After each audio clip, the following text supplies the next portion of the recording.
그래, 알겠어. 조급하게 하지 말고 천천히 하자. 들키면 안 되니까. 손주는 이 대화를 듣고 온몸이 얼어붙습니다. 며느리가 만든 음식에 무슨 비밀이 숨겨져 있는 걸까요? 오늘의 사연 시작해보겠습니다. 좋아요와 구독을 눌러주시면 큰 응원이 됩니다. 늦은 아침 햇살이 주택의 작은 마당을 따스하게 비추고 있습니다. 72세의 노모가 낡은 나무 평상에 앉아 텃밭에서 키운 상추를 다듬고 있습니다. 주름진 손이지만 여전히 능숙하게 채소를 손질하며 혼잣말을 중얼거립니다. 늙어도 손맛 하나는 여전하구먼. 그래도 이제는 며느리 밥상 얻어먹으니 고생은 덜했지.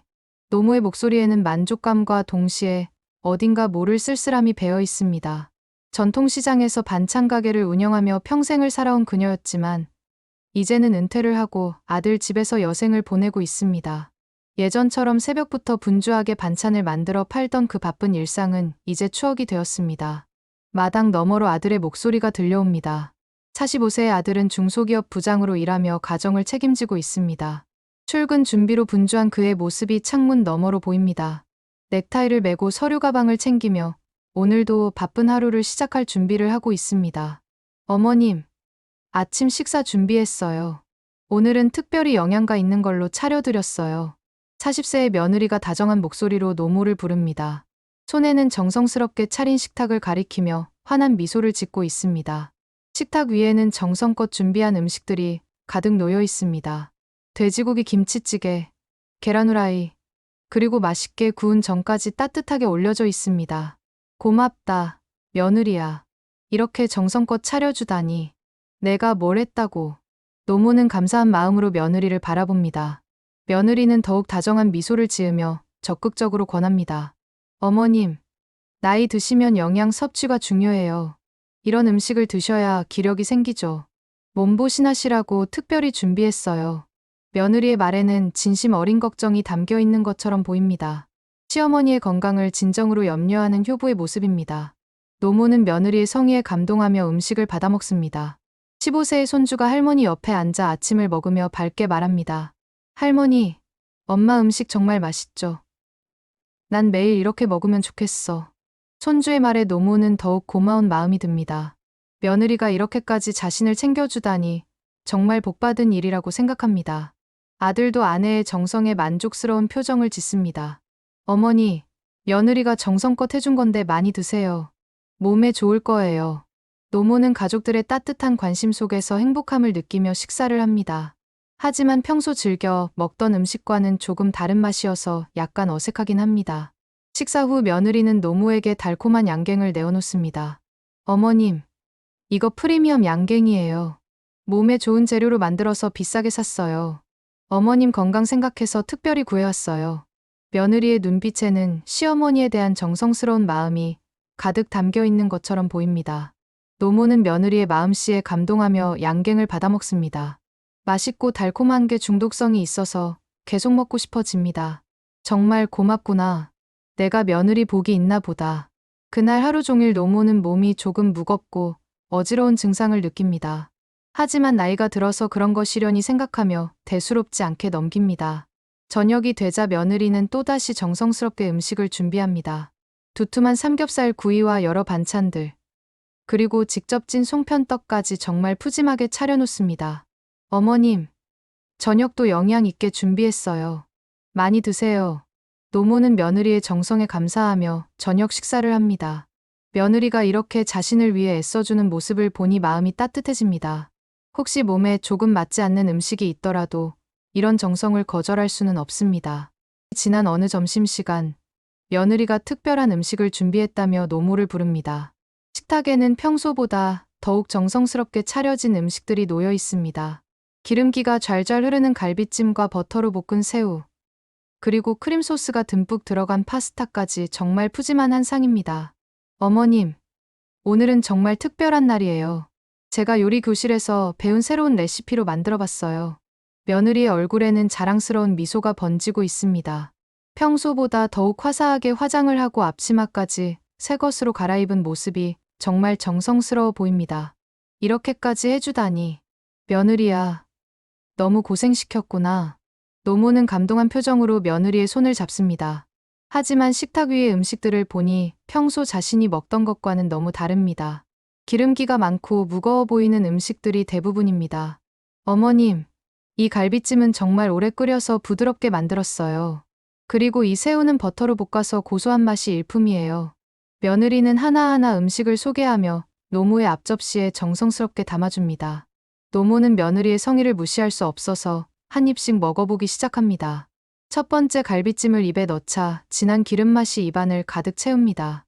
평소 담백한 음식에 익숙한 노모에게는 조금 부담스러운 맛입니다. 하지만 며느리가 정성껏 만들어준 음식이니 맛있다고 말해야겠다는 생각이 듭니다. 맛있구나. 정말 잘 만들었어. 노모의 칭찬에 며느리는 더욱 기뻐하며 계속해서 음식을 권합니다. 어머님, 많이 드세요. 이런 영양가 있는 음식을 드셔야 기력이 생겨요. 너무 채소만 드시면 힘이 없어지거든요. 며느리의 말에는 시어머니의 건강을 진심으로 걱정하는 마음이 담겨 있는 것처럼 들립니다. 노모는 며느리의 배려에 더욱 감사한 마음을 갖게 됩니다. 하지만 몇 숟가락 더 먹고 난 후 노모는 속이 더부룩해지기 시작합니다. 평소 먹지 않던 기름진 음식들이 위에 부담을 주는 것 같습니다. 가슴도 답답해지고 숨쉬기가 조금 어려워집니다. 괜찮으세요, 어머님? 며느리가 노모의 표정을 살피며 걱정스러운 목소리로 묻습니다. 하지만 그 눈빛에는 뭔가 다른 감정이 스쳐 지나가는 것 같습니다. 괜찮다. 괜찮아. 그냥 배가 좀 부른 것 같아서. 노모는 며느리를 걱정시키지 않으려고 애써 괜찮은 척합니다. 하지만 속으로는 점점 불편함이 커져갑니다. 어머님, 디저트도 준비했어요. 달콤한 케이크인데 정말 맛있어요. 며느리가 또다시 달콤한 케이크를 가져옵니다. 생크림이 두껍게 발려있고 위에는 설탕 장식까지 올려진 화려한 케이크입니다. 노모는 이미 배가 부르고 속이 불편한 상태인데 또 달콤한 것을 먹어야 한다니 부담스럽습니다. 며느리야, 나는 배가 너무 불러서. 어머님, 이건 제가 직접 만든 거예요. 어머님 위해서 특별히 만든 건데 꼭 드셔보세요. 며느리의 간절한 부탁에 노모는 거절하기 어려워합니다. 결국 작은 조각을 받아 먹어보지만 너무 달고 느끼해서 금세 속이 메스꺼워집니다.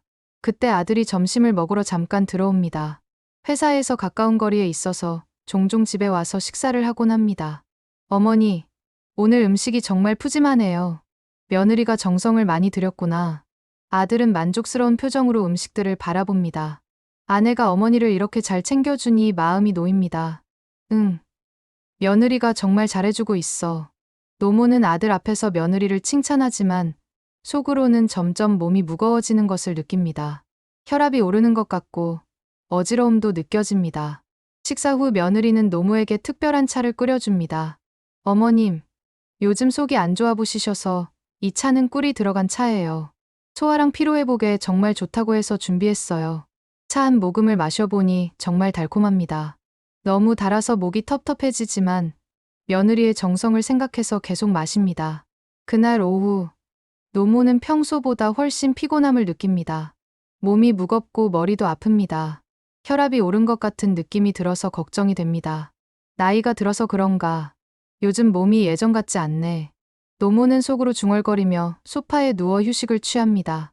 하지만 며느리가 이렇게 정성껏 챙겨주는데 몸이 안 좋아진다고 불평할 수는 없습니다. 저녁 시간이 되자 며느리는 또다시 기름진 음식들을 준비합니다. 돼지갈비와 달구이, 그리고 각종 튀김류까지 정말 푸짐한 저녁상입니다. 어머님, 저녁도 영양 만점으로 준비했어요. 오늘 하루 종일 좋은 음식 드셔서 기력 회복하세요. 며느리는 여전히 다정한 미소를 지으며 노모를 챙깁니다. 하지만 노모는 이미 속이 불편한 상태라서 음식을 보는 것조차 부담스럽습니다. 며느리야, 점심을 너무 많이 먹어서 저녁은 조금만 먹을게. 어머님, 적게 먹고 나중에 디저트 드시는 것보다 지금 잘 드시고 디저트는 안 드시는 게 좋아요. 나이 드시면 영양 섭취가 정말 중요해요. 조금씩이라도 드셔야 해요. 며느리는 포기하지 않고 계속해서 음식을 권합니다. 노모는 며느리의 성의를 거절하기 어려워서 억지로라도 몇 숟가락 더 먹습니다. 그날 밤, 노모는 소화불량으로 잠을 제대로 이루지 못합니다. 속이 쓰리고 가슴이 답답해서 계속 뒤척입니다. 이런 증상이 며느리가 특별히 음식을 챙겨주기 시작한 이후 계속되고 있다는 것을 느끼지만 단순히 나이 때문이라고 생각하려 노력합니다. 며칠 후 아침, 노모의 몸 상태는 더욱 심각해졌습니다. 어지러움과 손떨림이 일상생활을 방해할 정도로 심해져서 결국 아들이 어머니를 모시고 병원에 가기로 결정했습니다. 병원 진료실에서 의사는 노모의 혈압을 재고 각종 검사 결과를 살펴보며 심각한 표정을 짓습니다. 혈압이 심각하게 불안정합니다. 수축기 혈압이 190을 넘나들고 있고 혈당도 정상 범위를 크게 벗어났네요. 당장 약물 치료를 시작해야 하고 식단 관리를 철저히 하셔야 합니다. 의사의 진단을 듣고 있던 노모는 가슴이 철렁 내려앉습니다. 평생 건강하게 살아온 자신이 갑자기 이런 진단을 받게 되다니 믿기지 않습니다. 특히 짠 음식, 단 음식, 자극적인 음식은 절대 드시면 안 됩니다. 이런 식단을 계속 유지하시면 중풍 위험이 매우 높아집니다. 의사의 말에 노모는 깜짝 놀랍니다. 최근 며느리가 챙겨준 음식들이 바로 의사가 금지한 그런 종류의 음식들이었기 때문입니다. 하지만 며느리가 자신의 건강을 위해서 정성껏 준비해준 것인데 설마 잘못된 것일까 하는 생각이 듭니다. 병원에서 돌아온 후 노모는 며느리에게 의사의 당부를 전합니다. 며느리야, 의사가 짠 음식이랑 단 음식을 먹으면 안 된다고 하더구나.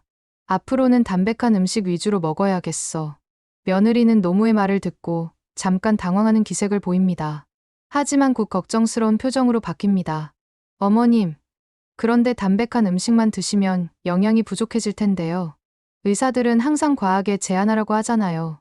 며느리의 말에는 의사의 진단을 은근히 무시하는 듯한 뉘앙스가 담겨 있습니다. 노모는 며느리의 반응이 조금 이상하다고 느끼지만 자신을 걱정해서 하는 말이라고 생각합니다. 그래도 의사 말을 들어야지. 혈압이 너무 높다고 하니까. 어머님, 제가 인터넷으로 찾아봤는데요. 나이 드신 분들은 오히려 영양가 있는 음식을 드셔야 한다고 해요. 너무 제한하면 몸이 더 약해진다고요. 며느리는 자신만의 논리를 내세우며 계속해서 노모를 설득하려 합니다. 마치 의사보다 자신이 더 잘 안다는 듯한 태도입니다. 그날 점심, 며느리는 또다시 의사가 금지한 음식들을 준비합니다. 간장에 졸인 장조림과 설탕이 많이 들어간 견과류 조림, 그리고 고춧가루가 잔뜩 들어간 김치까지 상차림이 화려합니다. 어머님, 오늘은 단백질 보충을 위해서 특별히 준비했어요. 이 정도는 괜찮을 거예요. 노모는 망설입니다. 의사는 분명히 이런 음식들을 피하라고 했는데 며느리는 계속 권하고 있습니다. 며느리의 정성을 생각하면 거절하기가 어렵습니다. 며느리야, 의사가 정말 조심하라고 했는데. 어머님, 저도 어머님 건강 걱정돼서 그래요. 너무 제한적으로 드시면 오히려 몸에 안 좋을 수도 있어요. 적당히는 드셔야죠. 며느리의 설득에 노모는 결국 음식을 받아먹습니다. 하지만 먹으면서도 계속 의사의 경고가 머릿속을 맴돕니다. 그때 15세 손주가 학교에서 돌아왔습니다. 할머니와 어머니의 대화를 듣고 있던 손주는 뭔가 이상함을 느낍니다. 엄마, 의사가 할머니한테 짠 음식 먹지 말라고 했는데 왜 계속 그런 음식을 들이세요? 손주의 순수한 질문에 며느리는 잠깐 당황합니다. 하지만 곧 자연스럽게 대답합니다. 할머니가 너무 약해지시면 안 되잖아. 적당히는 드셔야 해. 손주는 어머니의 대답이 뭔가 이상하다고 느끼지만 어른들의 일이라서 더 이상 묻지 않습니다. 그날 오후, 노모는 다시 어지러움을 느낍니다. 혈압약을 먹었는데도 증상이 나아지지 않습니다. 며느리가 가져다 준 달콤한 과자를 먹고 난 후 더욱 심해집니다. 어머님, 괜찮으세요? 며느리가 다가와 노모의 상태를 살핍니다. 하지만 그 눈빛에는 진정한 걱정보다는 다른 감정이 스쳐 지나가는 것 같습니다. 좀 어지럽구나. 혈압약을 먹었는데도 이상하네. 어머님, 병원에서 준 약이 안 맞는 것 같아요. 다른 병원에 가보실까요? 며느리의 제안에 노모는 고개를 젓습니다. 약이 문제가 아니라 음식이 문제인 것 같다는 생각이 들기 시작합니다. 그날 저녁, 아들이 퇴근해서 어머니의 상태를 묻습니다. 어머니, 병원 다녀오신 후에 어떠세요? 아직도 좀 어지럽고 불편해. 아들은 걱정스러운 표정을 짓지만 며느리가 끼어듭니다. 여보, 어머님이 의사가 금지한 음식들을 자꾸 드시려고 해서 걱정이에요. 건강에 안 좋다고 말씀드려도 안 들으세요. 며느리는 교묘하게 상황을 뒤바꿔서 말합니다. 마치 노모가 의사의 지시를 어기고 있는 것처럼 표현합니다. 어머니, 의사 말씀 잘 들으셔야죠. 건강이 우선이에요. 아들은 며느리의 말을 그대로 믿고 어머니를 타이릅니다. 노모는 억울하지만 해명하기 어려운 상황입니다. 나는 며느리가 해주는 음식을 먹었을 뿐인데, 어머님, 제가 건강식으로 준비했는데, 어머님이 간이 싱겁다고 하셔서 양념을 좀 더 넣었어요. 며느리는 재빨리 변명합니다. 모든 책임을 노모에게 돌리는 교묘한 말투입니다. 그날 밤, 노모는 혼자 침실에서 생각에 잠깁니다. 며느리의 행동들이 점점 이상하게 느껴집니다. 의사가 금지한 음식들을 계속 권하고 자신의 말을 남편에게 왜곡해서 전달하는 모습이 의심스럽습니다. 하지만 여전히 며느리가 자신을 해치려 한다는 생각은 하지 못합니다. 단지 며느리가 건강에 대해 잘 모르는 것이라고 생각하려 노력합니다. 그래도 마음 한구석에서는 불안감이 계속 커져만 갑니다. 다음 날 아침, 손주가 우연히 충격적인 장면을 목격하게 됩니다. 학교에 가려다가 책을 까먹어서 집으로 돌아왔는데 부엌에서 엄마가 할머니 모르게 설탕을 음식에 추가로 넣는 모습을 보게 됩니다.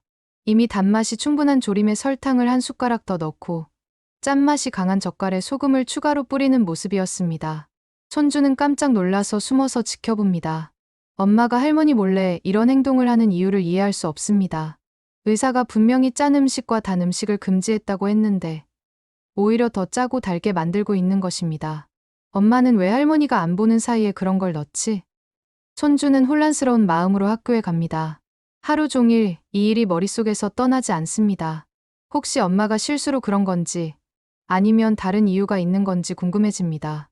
그날 오후, 손주는 학교에서 일찍 돌아와서 할머니와 둘이서 시간을 보내게 됩니다. 할머니가 평소보다 많이 피곤해 보이고 안색도 좋지 않아서 걱정이 됩니다. 할머니, 요즘 많이 힘드세요? 응. 요즘 몸이 영 말을 안 듣는구나. 병원에서 약도 받아왔는데 별로 나아지지 않아. 노모는 손주에게 솔직하게 자신의 상태를 털어놓습니다. 손주 앞에서만큼은 괜찮은 척하지 않아도 되기 때문입니다. 할머니, 혹시 엄마가 할머니 음식에 뭔가 넣는 것 같지 않아요? 손주는 조심스럽게 물어봅니다. 아침에 본 장면이 너무 신경 쓰여서 참을 수가 없었습니다. 무슨 소리야?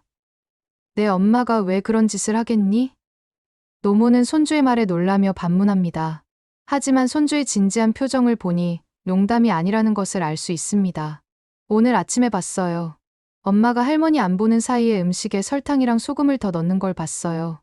손주의 증언에 노모는 충격을 받습니다. 며느리가 정말로 그런 짓을 했다는 것이 믿기지 않습니다. 하지만 동시에 최근 자신의 몸 상태와 연결해서 생각해보니 뭔가 석연치 않은 부분들이 떠오릅니다. 정말이냐? 내가 정말로 그런 걸 봤단 말이냐? 네. 할머니, 제가 직접 봤어요. 그리고 엄마 표정이 뭔가 이상했어요. 손주의 말에 노모는 온몸이 차가워지는 것을 느낍니다. 며느리가 정말로 자신에게 해로운 음식을 일부러 만들어주고 있었다는 생각이 듭니다. 바로 그때 며느리가 외출해서 돌아옵니다. 손에는 쇼핑백을 들고 있고 평소와 다름없는 밝은 표정을 짓고 있습니다. 어머님, 손주야, 뭘 그렇게 심각하게 이야기하고 있어요? 며느리는 자연스럽게 다가와서 물어봅니다. 하지만 노모와 손주는 갑작스럽게 말문이 막힙니다. 아무것도 아니야. 그냥 이런저런 이야기를 하고 있었어. 노모는 애써 자연스럽게 대답하지만 목소리가 떨리고 있습니다. 며느리는 그런 노모의 모습을 예리하게 관찰합니다. 어머님, 오늘 특별한 간식 사왔어요. 몸에 좋다고 해서 비싸게 샀는데 꼭 드세요. 며느리가 꺼내 보인 것은 설탕이 잔뜩 코팅된 한과류입니다. 보기만 해도 달콤함이 느껴질 정도로 설탕이 두껍게 입혀져 있습니다. 며느리야, 나는 단 것을 별로 안 좋아해서. 어머님, 이건 정말 몸에 좋은 재료로 만든 거예요. 한 개만이라도 드세요. 며느리는 포기하지 않고 계속해서 권합니다. 노모는 며느리의 강권에 어쩔 수 없이 한 개를 받아먹지만 너무 달아서 금세 속이 메스꺼워집니다. 그날 저녁 또다시 충격적인 일이 벌어집니다. 며느리가 전화통화를 하는 모습을 손주가 우연히 엿듣게 됩니다. 화장실에 가려다가 며느리 방 문 앞을 지나가는데 안에서 나오는 목소리가 평소와 전혀 다릅니다. 응. 계획대로 잘 되고 있어. 혈압이랑 혈당이 계속 올라가고 있대. 조금만 더 기다리면 될 것 같아. 며느리의 목소리는 차갑고 계산적입니다. 평소 할머니 앞에서 보여주던 다정한 모습과는 완전히 다른 사람 같습니다. 보험 처리는 어떻게 되는 거야? 중풍이나 심장마비 같은 거 걸리면 바로 나오는 거지. 손주는 이 대화를 듣고 온몸이 얼어붙습니다. 엄마가 할머니의 병을 의도적으로 악화시키고 있다는 사실을 확인하게 된 것입니다. 더 충격적인 것은 보험금을 노리고 있다는 사실입니다. 그래, 알겠어. 조급하게 하지 말고 천천히 하자. 들키면 안 되니까. 며느리가 전화를 끊는 소리가 들립니다. 손주는 급하게 화장실로 피해서 들키지 않으려 노력합니다. 그날 밤, 손주는 할머니에게 이 충격적인 사실을 알려줍니다. 할머니 방으로 조용히 들어가서 문을 잠그고 귓속말로 이야기합니다. 할머니, 엄마가 정말 이상한 전화를 했어요. 할머니를 아프게 만들려고 일부러 그러는 것 같아요. 노모는 손주의 말을 듣고 온몸이 떨리기 시작합니다. 자신을 친딸처럼 여겼던 며느리가 실제로는 자신을 해치려 한다는 사실이 믿기지 않습니다. 정말이냐? 정말로 그런 말을 했단 말이냐? 네. 할머니, 보험금 이야기도 했어요. 할머니가 중풍 걸리기를 기다리고 있는 것 같아요. 손주의 말에 노모는 절망감에 빠집니다. 평생을 살아오면서 이런 배신감을 느껴본 적이 없습니다. 며느리가 자신의 목숨을 돈으로 바꾸려 한다는 사실이 너무나 충격적입니다. 그럼 내가 지금까지 독을 먹고 있었던 거구나. 노모의 목소리는 절망과 분노로 떨리고 있습니다. 이제야 최근 몸이 악화된 이유를 알게 되었습니다.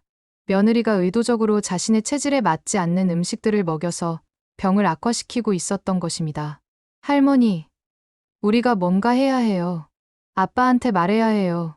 하지만 노모는 고개를 젓습니다. 아들이 자신의 말을 믿어줄지 확신이 서지 않습니다. 오히려 며느리가 더 교묘하게 상황을 뒤바꿀 수도 있습니다. 며칠 후 아침, 노모는 며느리가 준비한 아침 식사를 거부하기로 마음먹습니다. 하지만 며느리는 평소보다 더욱 적극적으로 음식을 권합니다. 어머님, 오늘 아침은 특별히 영양죽을 끓였어요. 몸이 안 좋으실 때 이런 거 드셔야 해요. 며느리가 내어놓은 죽을 보니 겉으로는 담백해 보이지만 노모는 이제 며느리를 믿을 수 없습니다. 손주와 눈빛을 교환한 후 조심스럽게 거절해봅니다. 며느리야, 아침에는 입맛이 없어서 조금만 먹을게. 어머님, 그러시면 안 돼요. 약 드시기 전에 뭔가 드셔야 속이 안 쓰려요. 며느리는 포기하지 않고 계속해서 권합니다. 노모는 어쩔 수 없이 몇 숟가락 먹는 척만 하고 실제로는 거의 먹지 않습니다. 며느리는 그런 노모의 행동을 예리하게 관찰하고 있습니다. 그날 오후, 며느리의 태도가 눈에 띄게 변하기 시작합니다. 평소의 다정한 모습 대신 약간 짜증스러운 기색을 보입니다. 어머님, 요즘 음식을 너무 안 드시는 것 같은데요. 이래서는 몸이 더 안 좋아질 텐데. 며느리의 목소리에는 은근한 위협의 느낌이 담겨 있습니다. 노모는 며느리의 변한 태도를 보며 더욱 확신하게 됩니다. 나이가 들어서 입맛이 없어서 그래. 이해해다오. 어머님, 그래도 드실 건 드셔야죠. 제가 이렇게 정성껏 준비하는데. 며느리는 억지로 미소를 짓지만 그 미소가 예전만큼 자연스럽지 않습니다. 노모는 며느리의 가면이 서서히 벗겨지고 있다는 것을 느낍니다. 그날 저녁, 더욱 충격적인 일이 벌어집니다. 아들이 퇴근해서 집에 돌아왔을 때 며느리가 먼저 남편에게 다가가서 속삭입니다. 여보, 어머님이 요즘 음식을 거의 안 드세요. 제가 아무리 권해도 몇 숟가락만 드시고 마세요. 며느리는 걱정스러운 표정을 지으며 남편에게 호소합니다. 마치 자신이 최선을 다하고 있는데 시어머니가 비협조적이라는 식으로 말합니다. 그래? 어머니가 왜 그러시지? 아들은 아내의 말을 듣고 걱정스러운 표정을 짓습니다. 며느리는 계속해서 자신의 입장을 강조합니다. 어머님 건강이 걱정돼서 영양가 있는 음식들을 준비해드리는데 맛이 없다고 하시면서 안 드세요. 이래서는 몸이 더 나빠질 것 같아요. 며느리의 말을 들은 아들은 어머니에게 다가가서 말합니다. 어머니, 며느리가 정성껏 해주는 음식 드셔야죠. 몸이 안 좋을수록 영양 섭취가 중요해요. 노모는 아들의 말을 듣고 마음이 더욱 답답해집니다. 아들은 며느리의 말만 믿고 있고 자신의 진짜 상황을 전혀 알지 못하고 있습니다. 아들아, 어머니, 며느리 말이 맞아요. 편식하시면 안 돼요. 아들은 어머니의 말을 끝까지 듣지도 않고 며느리 편을 듭니다. 노모는 이런 상황에서 완전히 고립되었다는 것을 느낍니다. 그날 밤, 노모는 갑작스럽게 몸이 이상해지기 시작합니다. 가슴이 답답하고 숨쉬기가 힘들어집니다.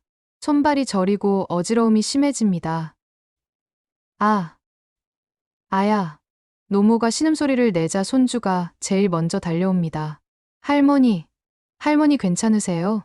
손주의 외침을 듣고 며느리와 아들이 방으로 들어옵니다. 며느리는 놀란 척하지만 그 눈빛에는 뭔가 다른 감정이 스쳐 지나갑니다. 어머님, 어떻게 되신 거예요? 며느리가 다급한 목소리로 외칩니다. 하지만 노모에게는 그 목소리가 연기처럼 들립니다. 병원에 가야겠어요.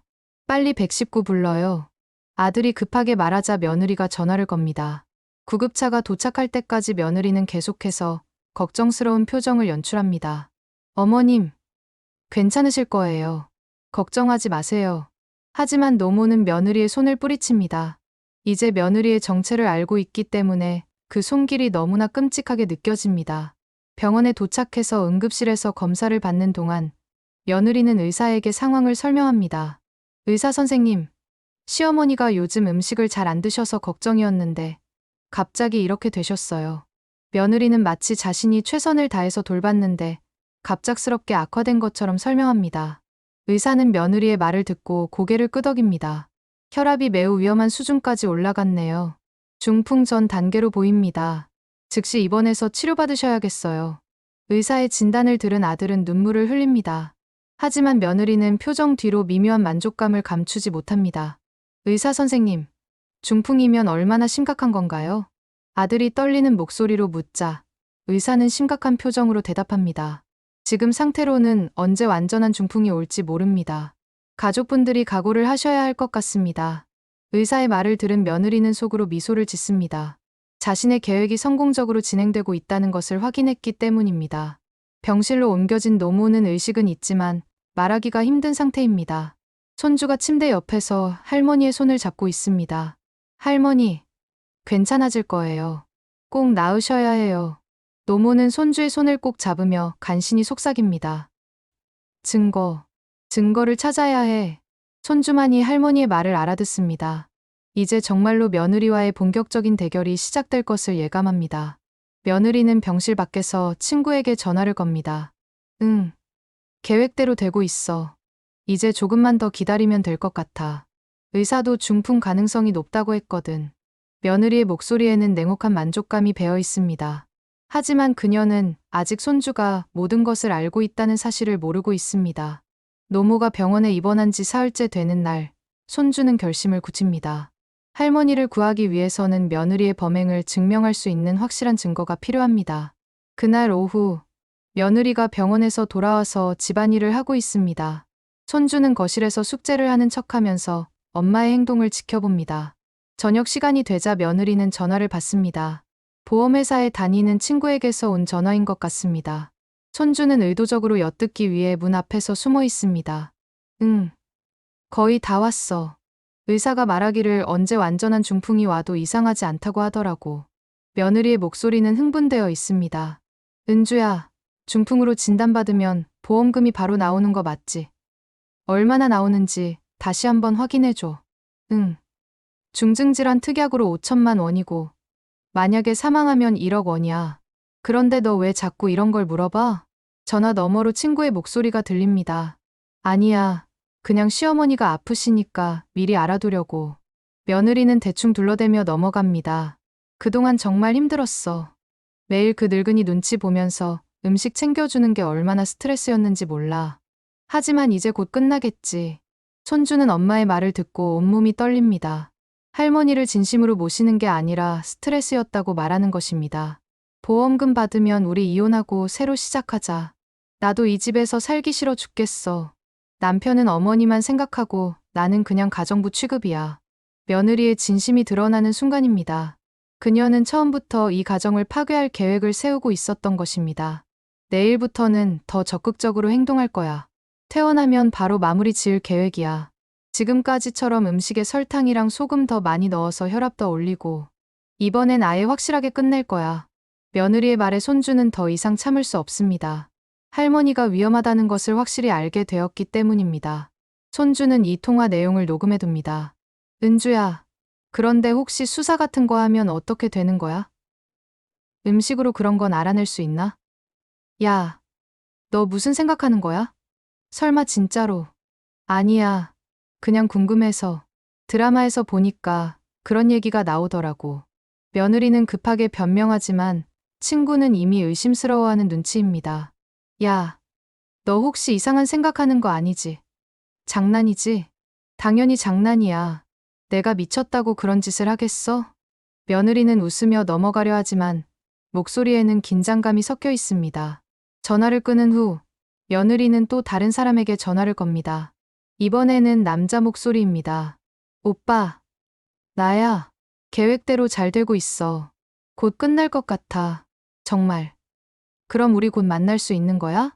상대방의 목소리에서 기대감이 느껴집니다. 응. 보험금 받으면 바로 이혼하고 오빠랑 새로 시작할 거야.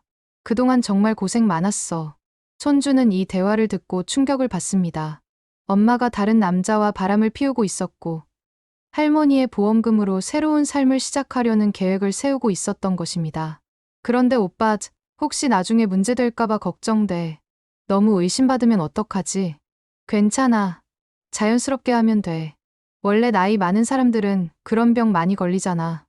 누가 의심하겠어? 남자의 말에 며느리는 안도하는 듯합니다. 다음 날 손주는 학교에 가지 않고 병원으로 달려갑니다. 할머니가 혼자 있는 시간을 기다려서 병실로 들어갑니다. 할머니, 깨어 계세요? 노모는 손주의 목소리를 듣고 간신히 눈을 뜹니다. 아직 말하기는 힘들지만 의식은 또렷합니다. 할머니, 제가 엄마 전화 내용을 녹음했어요. 엄마가 보험회사 친구랑 통화하면서 할머니 보험금 이야기하는 거요. 손주는 휴대폰으로 녹음한 파일을 재생해줍니다. 며느리의 냉혹한 목소리가 병실에 울려 퍼집니다. 그리고 엄마가 다른 남자와 바람 피우고 있어요. 할머니 보험금 받으면 이혼하고 그 남자와 새로 시작한다고 했어요. 노모의 눈에 눈물이 고입니다. 며느리가 자신을 이용해서 돈을 벌고 가정까지 파괴하려 한다는 사실이 너무나 충격적입니다. 아, 아빠한테 보여줘야 해. 노모는 간신히 말을 합니다. 이제야 아들에게 진실을 알릴 수 있는 확실한 증거가 생겼습니다. 할머니, 제가 오늘 밤에 아빠한테 이걸 보여드릴게요. 그런데 엄마가 할머니 퇴원하면 바로 마무리한다고 했어요. 손주의 말에 노모는 온몸에 소름이 돋습니다. 며느리가 자신을 완전히 제거할 계획을 세우고 있다는 것을 알게 되었기 때문입니다. 빨리 아빠한테 알려야 해. 손주는 마음속으로 다짐합니다. 오늘 밤에 반드시 아빠에게 모든 증거를 보여주고 할머니를 구해야 한다고 말입니다. 시간이 얼마 남지 않았습니다. 그날 밤, 손주는 아버지가 퇴근해서 집에 돌아오기를 초조하게 기다립니다. 며느리는 평소와 다름없이 저녁 준비를 하며 자연스럽게 행동하고 있지만 손주에게는 그 모든 것이 연기로 보입니다. 아버지가 현관문을 열고 들어서자 며느리가 먼저 다가갑니다. 여보, 오늘 하루 고생 많았어요. 어머님 상태는 조금 나아지신 것 같아요. 며느리는 여전히 상냥한 목소리로 남편을 맞이합니다.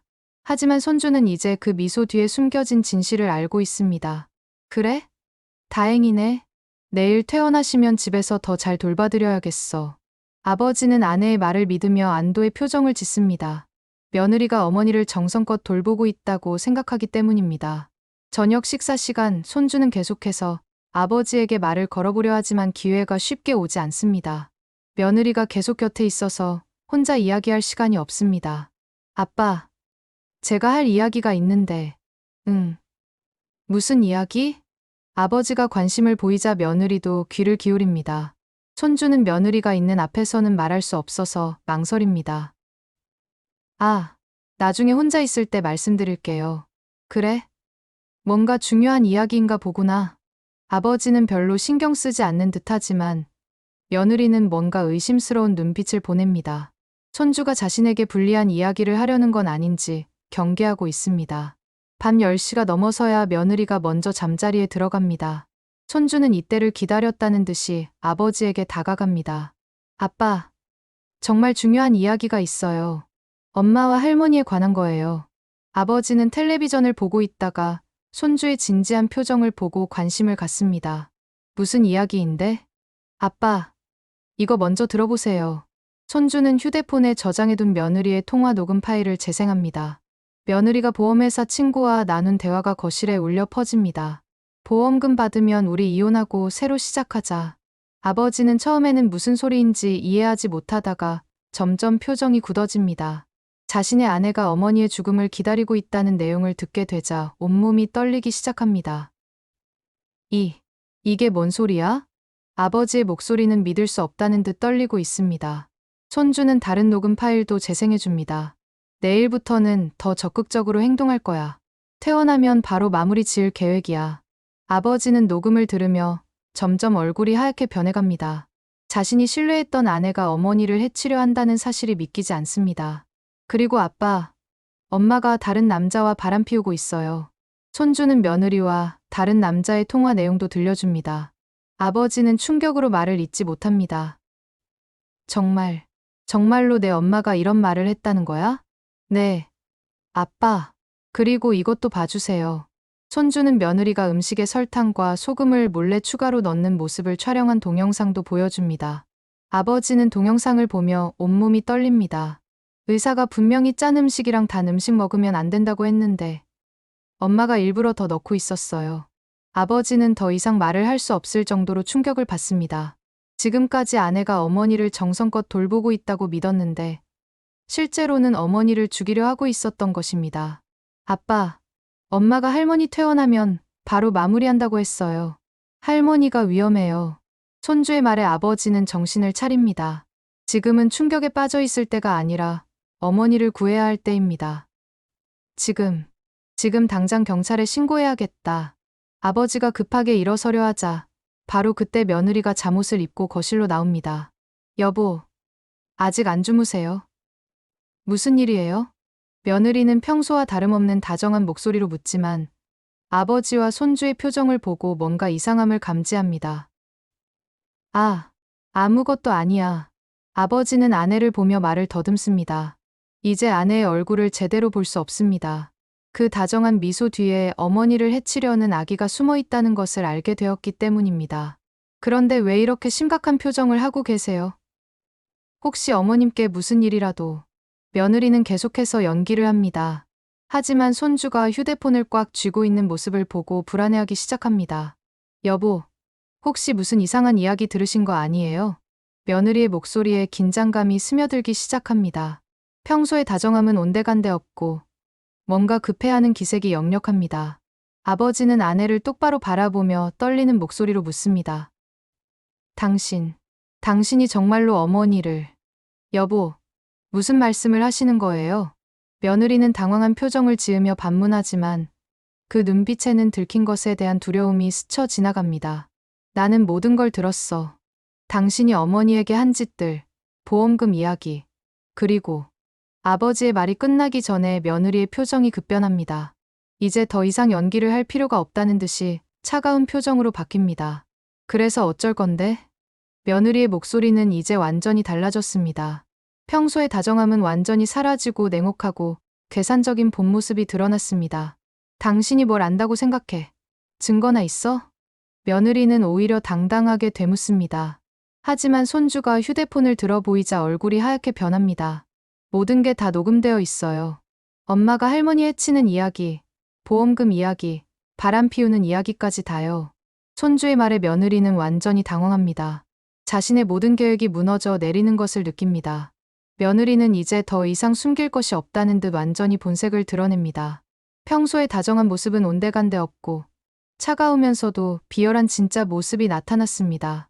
그래, 맞아. 나는 그 늙은이가 빨리 죽기를 바랐어. 매일 아침부터 저녁까지 그 할머니 눈치나 보면서 살기 싫었다고. 며느리는 소리를 지르며 자신의 진심을 토해냅니다. 그동안 억눌러왔던 분노와 증오가 한꺼번에 폭발하는 것 같습니다.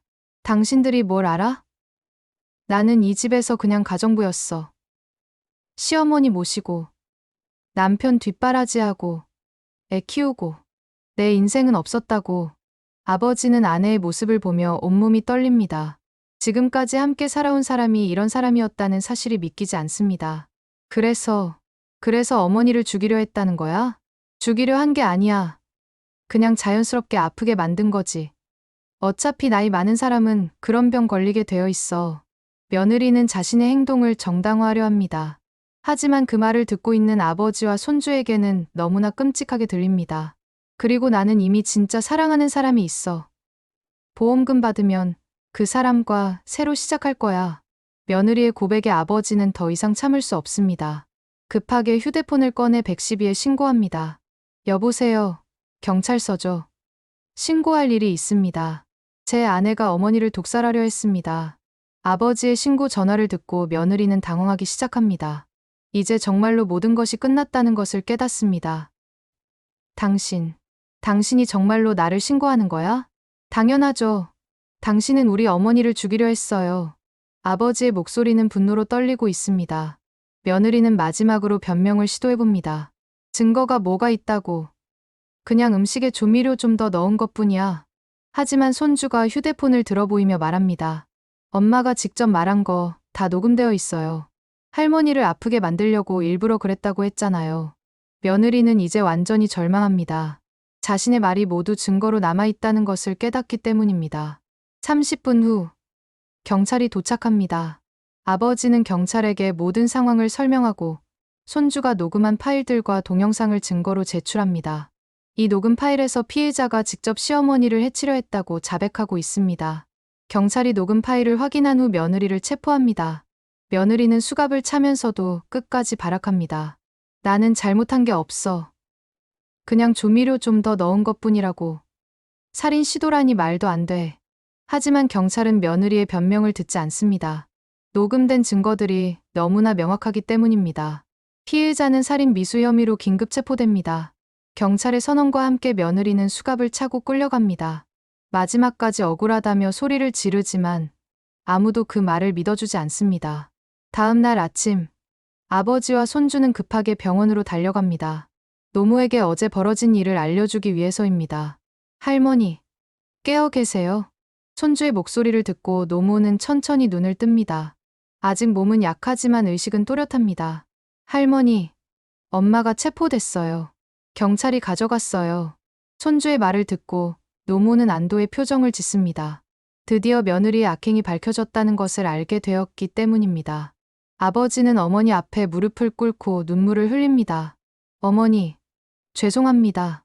제가 아내를 제대로 보지 못해서 어머니가 이런 고생을 하게 만들어서. 아버지의 목소리는 후회와 죄책감으로 떨리고 있습니다. 자신이 어머니보다 아내를 더 믿었던 것에 대한 깊은 반성이 담겨 있습니다. 노모는 아들의 손을 잡고 힘겹게 미소를 지으며 말합니다. 괜찮다. 아들아. 이제 다 끝났으니까. 하지만 노모의 마음속에는 여전히 분노가 남아 있습니다. 며느리가 자신의 생명을 돈으로 바꾸려 했다는 사실이 너무나 분합니다. 그 애가 내 생명을 팔아 집을 얻고 싶었구나. 그 집, 그의 감방의 주소가 될 거다. 노모의 말에는 배신감과 분노가 섞여 있습니다. 하지만 동시에 정의가 실현되었다는 안도감도 느껴집니다. 손주는 할머니의 손을 꼭 잡으며 말합니다. 할머니, 이제 정말 안전해요. 엄마는 감옥에 갈 거고 할머니는 건강하게 회복하실 거예요. 노모는 손주의 말을 듣고 눈물을 흘립니다. 이 모든 일을 겪으면서 가족의 소중함을 다시 한번 깨닫게 되었습니다. 몇 주 후, 노모는 완전히 회복되어 퇴원합니다. 이제 며느리가 넣어주던 해로운 음식들을 먹지 않으니 혈압도 정상으로 돌아오고 건강이 많이 좋아졌습니다. 며느리는 재판에서 살인 미수죄로 유죄 판결을 받았습니다. 증거가 너무나 명확했기 때문에 변명의 여지가 없었습니다. 집으로 돌아온 노모는 손주와 함께 텃밭에서 채소를 기르며 평화로운 시간을 보냅니다. 아들도 이제는 어머니를 더욱 소중히 여기며 효도합니다. 이제야 진짜 가족 같은 느낌이 드는구나. 노모는 손주와 아들을 바라보며 미소를 짓습니다. 그동안의 고통스러운 시간들이 오히려 진짜 가족의 소중함을 깨닫게 해주었습니다. 저녁 식사 시간, 노모는 직접 담백한 음식들을 준비합니다. 이제는 아무도 자신의 음식에 독을 타지 않을 것이라는 안심감에 마음이 편안합니다. 집과 돈은 남의 손에 흘러가도 양심과 의리는 끝내 내 몫이다. 노모는 이번 일을 통해 깨달은 진리를 마음속으로 새깁니다. 진정한 가치는 돈이 아니라 사람과 사람 사이의 신뢰와 사랑이라는 것을 다시 한번 확인했습니다.